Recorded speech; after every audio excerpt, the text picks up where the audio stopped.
War is seemingly returning to eastern Ukraine. Shells fell on the Donetsk suburb of Petrovsky Thursday, damaging homes and injuring at least one person. What kind of life is this? The so-called Donetsk People's Republic doesn't help us. This republic will kill us all soon. NATO accuses Russia of once again sending its forces into Ukraine. Moscow denies the charge.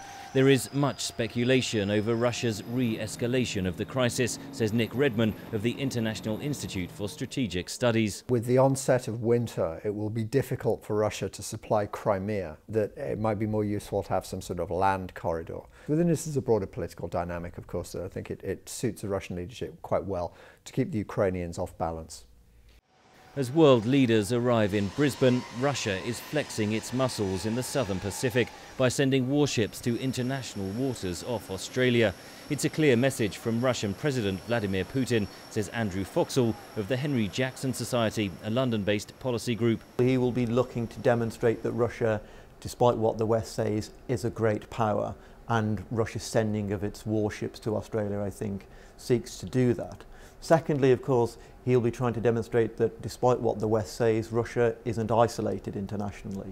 To counter that isolation, Russia is courting Asia. The Kremlin expended much energy sealing a gas deal with China and sees a pivot east as a vital part of future diplomacy, says Redman of IISS. Western states now, particularly the United States, is regarded as an enemy and a competitor. Obviously, it makes sense for Russia to pivot to the emerging world. Publicly, President Putin has said he wants to reach a compromise over Ukraine. Speaking Friday, he criticised Western sanctions imposed over Moscow's involvement in the conflict. Of course, it's harming us to some extent, but it's harmful for them as well, because it undermines the whole system of international economic relations. Since the G20 is primarily an economic forum, Russia will try to bolster its ailing global standing, says Andrew Foxall. To assure investors that Russia is a sound place to invest, that its economy, despite what is happening, is sustainable.